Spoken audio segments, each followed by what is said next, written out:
Hello friends, how are you? I hope all of you are very well. Today we are going to discuss about the second chapter of class 8th geography.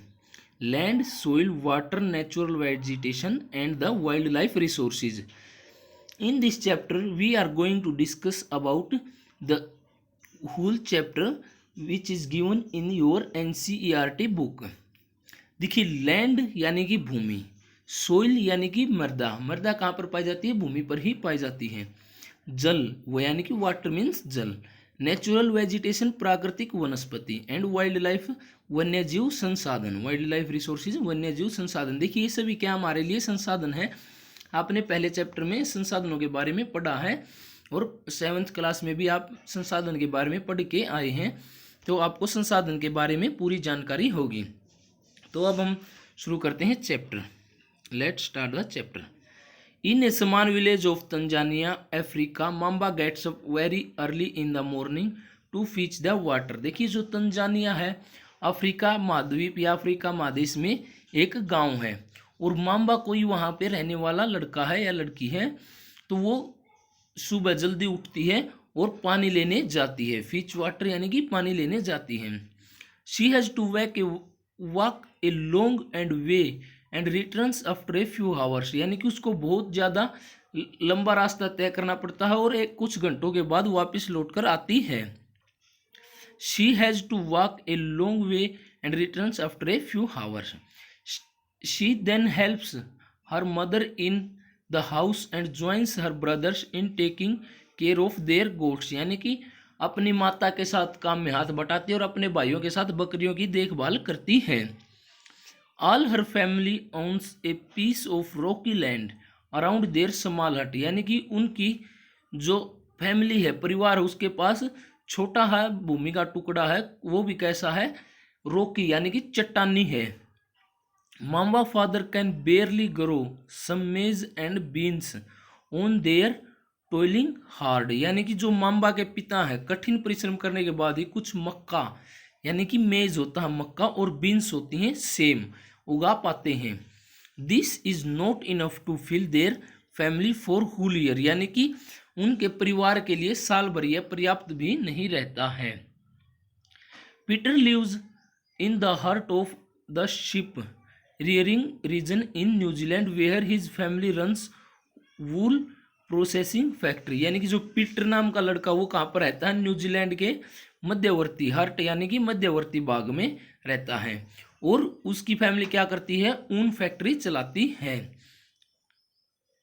Every day when he returns from school Peter watches his uncle taking care of there ship, यानी कि जब Peter हर रोज school से लौटता तो वो अपने uncle चाचा को क्या करते हुए देखता है? भेड़ों की देखभाल करते हुए देखता है। Their shipyard is situated on a wide grassy plain with hills in the far distance, यानी कि थोड़ी ही दूरी पर उसके चाचा का भेड़ों का यार्ड है, या जहाँ पर भेड़ रहती हैं उनको क्या कहते हैं? यार्ड, यानी कि भेड़ों का बाड़ा है। वो कुछ पहाड़ियों पर स्थित है एक विस्तृत घास के मैदान पर। देखिए ग्रासी मैदान, जो ग्रासी प्लेन दिया गया घास के मैदान पर स्थित है। It is managed in A scientific way using the latest technology, यानी कि ये क्या है? वैज्ञानिक विधि का प्रयोग करते हुए नवीनतम टेक्नोलॉजी यानी कि प्रौद्योगिकी द्वारा बनाया गया है। नवीन तकनीकों द्वारा बनाया गया है। लेटेस्ट होता है नवीनतम। Peter family also grows vegetables through organic farming, यानी कि जो पीटर का परिवार वो क्या करता है? जैविक कृषि द्वारा भी कृषियाँ क्या उगाता है? सब्जियाँ उगाता है। Mamba and Peter stay in two different parts of world and lead very different life, यानी कि जो माम्बा और पीटर है विश्व के दो अलग अलग भागों में रहते हैं, उनके जीवन व्यतीत करने में बहुत अंतर है, यानी कि वो अपना अपना जीवन बहुत अलग अलग तरीके से व्यतीत करते हैं। आपने ये सब इसमें पढ़ा है। अब हम शुरू करते हैं लैंड से। देखिए लैंड यानी कि भूमि, भूमि क्या है? जिस पर हम रहते हैं, या ये कठोर जो मिट्टी है या जो कठोर भाग है पृथ्वी का, जिस पर हम चल सकते हैं, कृषि कर सकते हैं, मैदानों में खेल सकते हैं, सड़क निर्माण कर सकते हैं, रेलवे निर्माण कर सकते हैं, फैक्ट्रियां लगा सकते हैं, ये क्या कहलाता है? भूमि कहलाता है। Let's start the topic. Land is among the most important natural resources, यानी कि भूमि है जो सबसे महत्वपूर्ण प्राकृतिक संसाधन है। It covers only about 30% of the total area of Earth's surface, and all parts of this small percentage are not habitable। यानी कि ये जो पूरी हमारी अर्थ है उसके कितने भाग पर है, 30% भाग पर ही फैला हुआ है, बाकी पर क्या है, महासागर फैले हुए हैं, जो बचा हुआ पार्ट है। और उस 30% में से भी कुछ ही भाग रहने योग्य है भी, देखिए हैबिटेबल यानी कि आवास योग्य है, क्योंकि बाकी पर क्या क्या है, कहीं पर आपको पहाड़ देखने को मिलेंगे, कहीं पर बर्फ से ढकी हुई चोटियां हैं, तो हम वहां पर रह नहीं सकते। कहीं पर बहुत ज़्यादा गर्म मरुस्थल हैं, उनमें भी हम नहीं रह सकते। The uneven distribution of population in different parts of world is mainly due to the varied characteristic of land and climate. यानी कि जो देखिए भूमि पर क्या हमारे विश्व में क्या है, वेरिएशन पाई जाती है पॉपुलेशन की। देखिए आप देखेंगे थार मरुस्थल में या सारा मरुस्थल में क्या है, कम लोग रहते हैं, लेकिन जो मैदानी इलाका है, नदी घाटियों वाला, जहाँ पर नदी के किनारों पर ज़्यादा पॉपुलेशन रहती है। ये क्यों होता है, क्योंकि वहाँ पर भूमि और जलवायु की विभिन्न प्रकार पाए जाते हैं। The rugged topography, steep slopes and the of the mountains, low lying areas susceptible to the water. यानी कि जो पहाड़ों के तीवर ढाल हैं, उबड़ खाबड़ सतला करती हैं, और जो मरुस्थल हैं, देखिए desert areas and thick forest areas are normally sparsely populated और अनइनहेबिटेड। यानी कि इन भागों पर कम जनसंख्या रहती है या ये निर्जन है। कैसे हैं, निर्जन हैं। Plains and river valleys offer suitable land for agriculture. यानी कि जो प्लेन्स मैदान हैं और नदी घाटियां वो क्या करती हैं, कृषि के लिए बहुत अच्छी भूमि का निर्माण किया है, या बहुत अच्छी उपयुक्त भूमि है, इसलिए ये स्थान क्या है, विश्व के सघन क्षेत्र है। देखिए hence these are densely populated areas of world. सघन यानी कि जहां पर आबादी बहुत ज्यादा रहती है। अब हम पढ़ते हैं लैंड यूज, भूमि उपयोग। Land is used for different purpose such as agriculture, forestry, mining, building houses, roads and setting up of industries. यानी कि जो भूमि है वो विभिन्न प्रकार से उपयोग की जाती है। देखिए एग्रीकल्चर कृषि, वानिकी, माइनिंग होता है देखिए खनन, बिल्डिंग और हाउसेज यानी कि बिल्डिंग और मकान बनाने के लिए, रोड्स सड़क बनाने के लिए, और इंडस्ट्री फैक्ट्री लगाने के लिए हम इसका उपयोग करते हैं। This is commonly termed as land use. इसको क्या कहा जाता है, भूमि उपयोग कहा जाता है। The use of land is determined by physical factor such as topography, soil, climate, minerals and availability of water.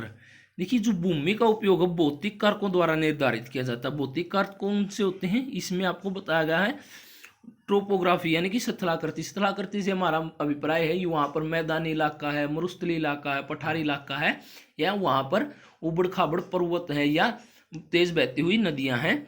Soil वहाँ की मिट्टी कैसी है, जलवायु कैसी है, वहाँ पर मिनरल्स कैसे हैं, खनिज लवण कैसे पाए जाते हैं, और वाटर की उपलब्धता, जल की उपलब्धता, अवेलेबिलिटी ऑफ वाटर।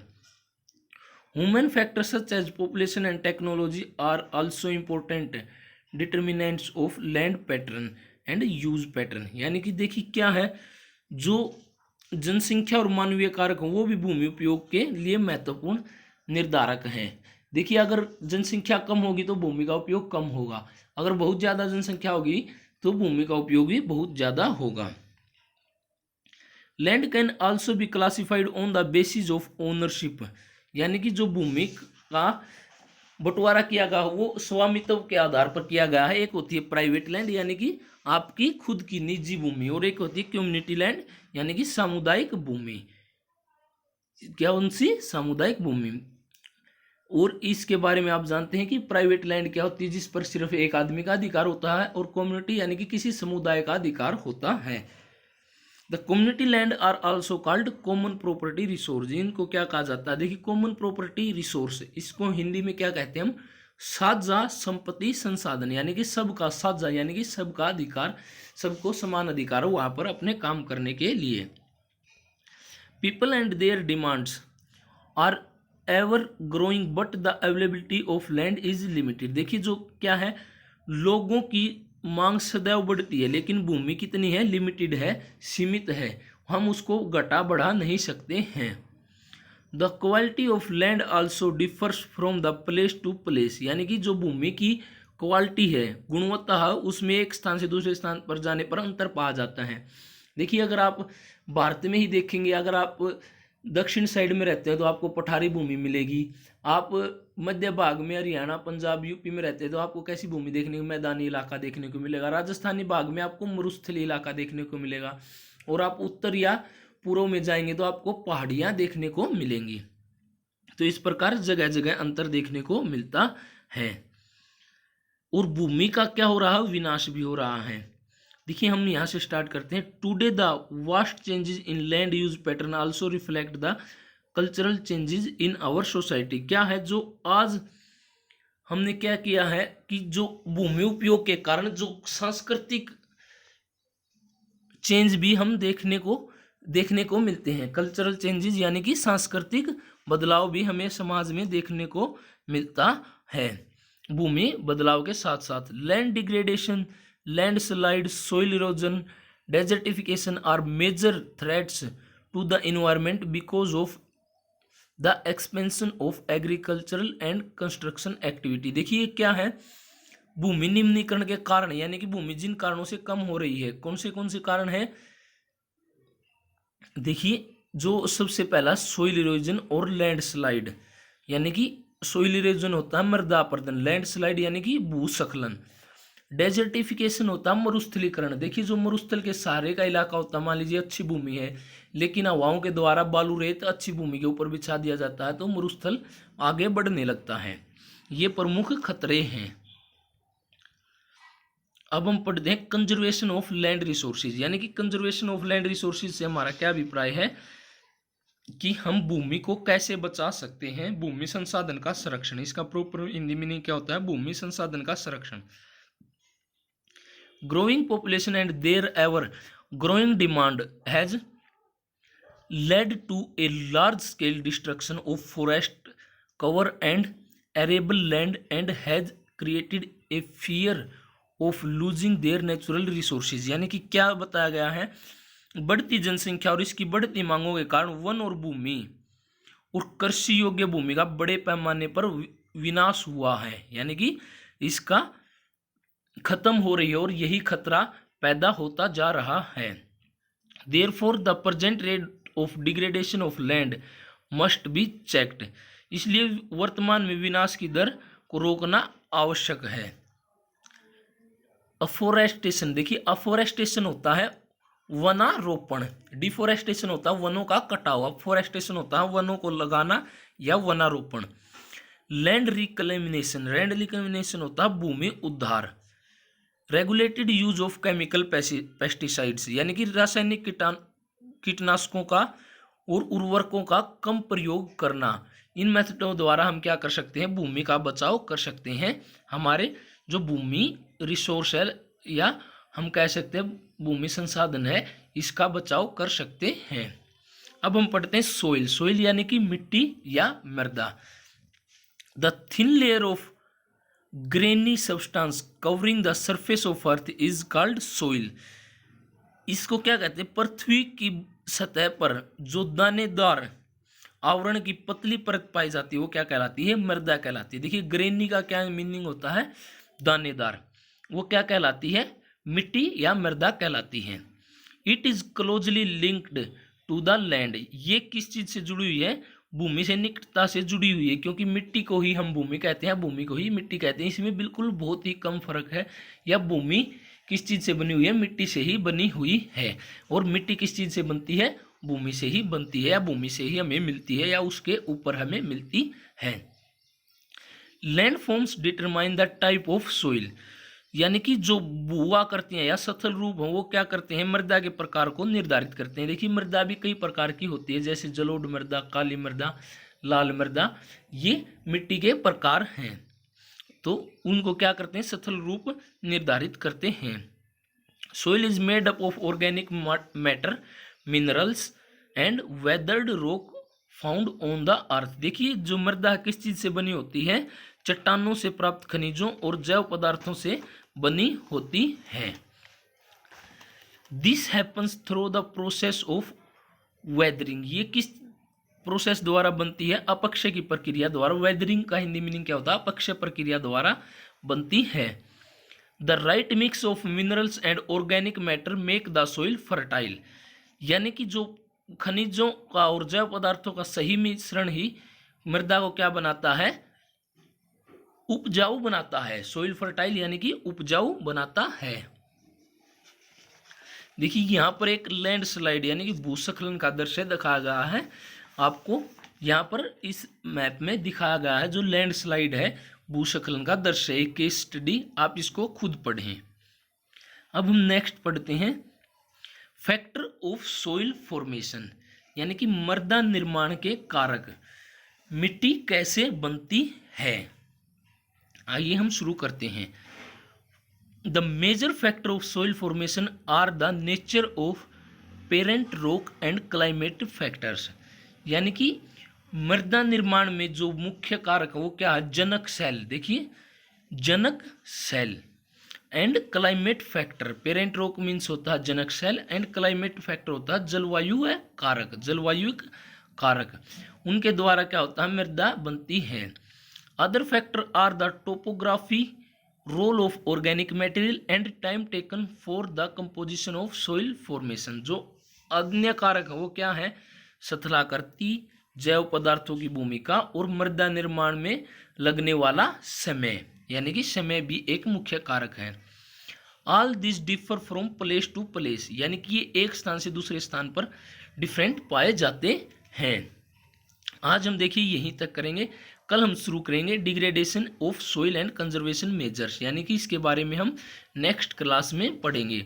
अगर आप हमारे चैनल पर नए हैं तो हमारे चैनल को लाइक करें, सब्सक्राइब करें और बेल आइकन को दबा दें, जिससे कि आपको आने वाली वीडियो का नोटिफिकेशन जल्दी से जल्दी मिल जाए और आप एग्जाम्स में अच्छे मार्क्स स्कोर कर सकें। और हम आपको बता दें कि हम 7वीं कक्षा से लेकर 12वीं कक्षा तक सभी क्लासेस का एकेडमिक सेशन यहाँ पर चैनल पर चला रहे हैं। आपके छोटे या बड़े भाई बहन हों तो वो भी चैनल पर जाकर देख सकते हैं और वीडियो से सीख सकते हैं और अपने एग्जाम्स में अच्छे मार्क्स स्कोर कर सकते हैं। ओके, थैंक यू दोस्तों।